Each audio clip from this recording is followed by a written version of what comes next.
A very good evening to you. Thank you so much for joining us. Welcome to Prime News on 3. Thank you. So how long will South Africa continue to be frustrated as a result of load shedding and excuses after excuses from power utility? The power utility, Eskom, has been very clear that in its system status report a few months ago that there will be load shedding on the system until new generation capacity has been added.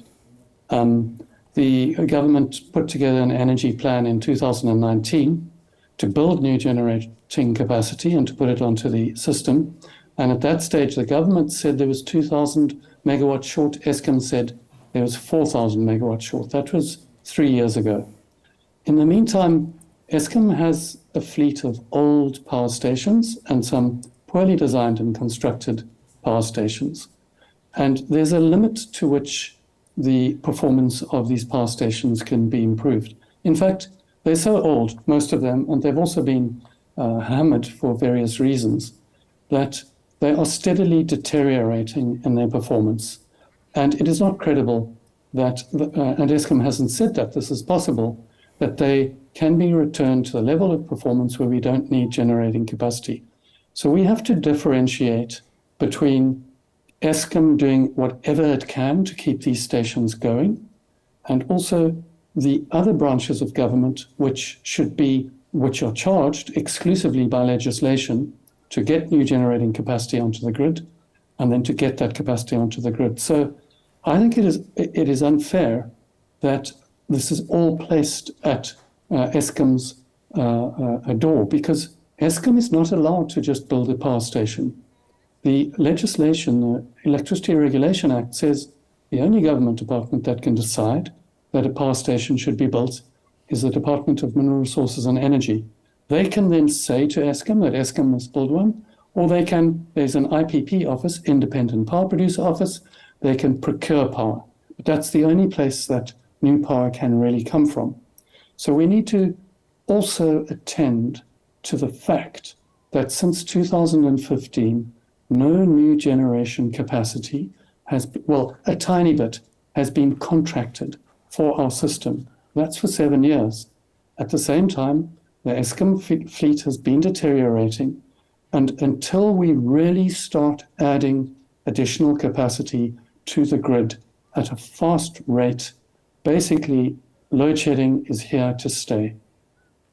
So, Mr. Trollip, from my understanding of your assertions is that you are essentially exonerating Eskom from the energy crisis that South Africa faces and placing the blame squarely at the door of the government. So it begs the question then, what should the role of government be? Because we have the National Energy Plan, which obviously is not working for South Africa. And shouldn't Eskom be held accountable as well for the energy crisis? Eskom and the Department of Mineral Resources and Energy, just because one party is not performing its duties adequately doesn't mean that everybody else is exonerated. I didn't say that Eskom is purely not to blame, but what I'm saying is there's a limit to what Eskom can do with the resources at its disposal, the skills, the staff, the finance, the organizational ability.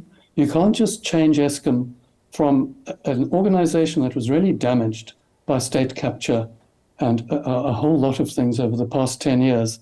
And yes, it was responsible then for the deterioration of its fleet. And that has happened. That's in the past. If we want to argue about blame, that's, I don't think, a constructive discussion. The discussion is who is responsible, what is the problem, and who is responsible for solving it. There's a problem with these badly performing old plants. It's Eskom's responsibility to try and get them to perform as best it can. And in my belief, it's doing a fairly good job given the resources it has. But it's also the Department of Mineral Resources and Energy's job to contract new power. And it is a fact that they have not. They have got a plan which they are failing to implement. And one can see that in the outcomes of their efforts to implement that plan. So it's not, let's look for solutions here. Let's not look for blame. And let's not say it's only Eskom or it's only the Department of Mineral Resources and Energy. Let's look at who has to do what next. And what I'm saying, what my analysis and many independent South African analysts say is that the solution, the main solution, while Eskom tries to fix these plants, maintain them, they are at this stage, there's about 40% of the fleet is not functioning. That's a huge amount for them to fix. So while they're trying to fix that and trying to buy in a bit of extra power, they're talking about this 1,000 megawatts. It's a small amount because we are 7,000 megawatts short. While they're doing that, the fastest thing we can do is to build as much wind power and PV power as possible. Independent analysis has shown this. All the independent experts agree on this. Now, and the only government or the only party that can do that, and the law specifies this, is the Department of Mineral Resources and Energy. So they must start doing that. And I suppose then at the bedrock of the whole solution is legislation. I mean, easing of the distributed generation regulations and new legislation is possibly key to solving this energy impasse. And there's various questions that have been asked with regards to transitional arrangements. I mean, what happens to projects that are projected to be above 100 megawatts threshold and have already been submitted to NERSA? What happens to those? So those projects that where there's red tape, etc., that is a recent change in the legislation that was forced on the minister by the president. He admitted that his arm was twisted. And what that involves is private sector players arriving and voluntarily investing in generating capacity and putting it on the grid, but not to sell to Eskom for the general system, but to sell to other customers. That's not going to solve the problem. It'll alleviate the problem to a point. It'll alleviate the problem a lot of rich industrial customers and other customers have.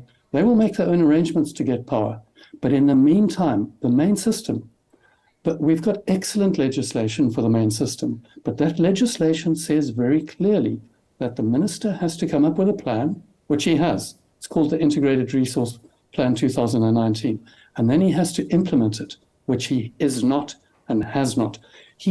There are reports, he's trying to implement it, etc., etc. But what I'm saying is for 7 years, no new contracts, well, tiny new contracts have been signed, just to be 100% correct, but it's a drop in the ocean compared to what is necessary, not nice to have. And the minister can do that. Eskom can't do that. Okay. Mr. Trollip, great chatting to you. We do appreciate your analysis. Thank you.